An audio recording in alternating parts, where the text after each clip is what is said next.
Hi guys, welcome back to my kitchen. Today join me, let's go ahead and make a coronavirus cake. This one is for my husband's birthday. It's something that he's always been asking me to make, so I figure I'll give it a try this year. So I first started off by making some homemade Rice Krispy. I melted some butter in a heavy bottom saucepan. Then I added some marshmallows, and once it starts to melt, I added the Rice Krispy. I dyed it red so that this way it matches my red velvet cake. To ensure that it's very firm, I added some melted white chocolate into the Rice Krispy, and then I packed it firm into the bottom of the container to mold the shape of the sphere, which will be the coronavirus shape. After it was molded, I set it in the freezer for it to set up. Then I got on to working on the spikes. This was tedious and took a lot of time. My fingers were sore from forming those Rice Krispy into those shapes. Now it's time to go ahead and start filling the spheres, both halves.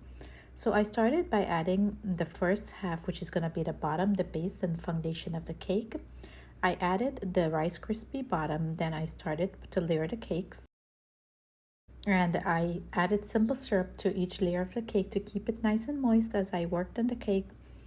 I built a dam with the frosting, which is a white chocolate buttercream, around the edges to keep the filling inside, and I wanted to achieve the green goo filling, so I used a white chocolate pudding mix which was dyed green to give that green goo color, and I piped it in between of each layer.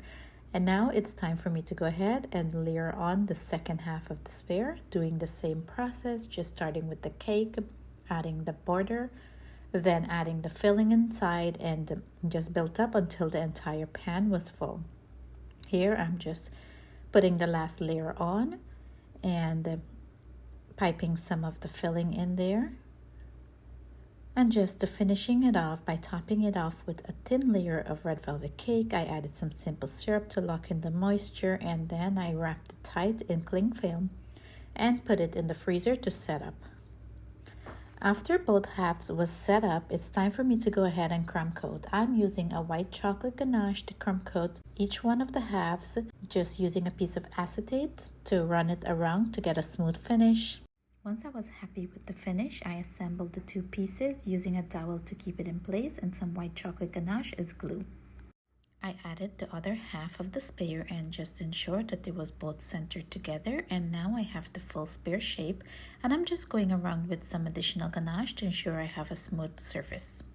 After ensuring the circumference was nice and smooth, it's time to move forward with the other step.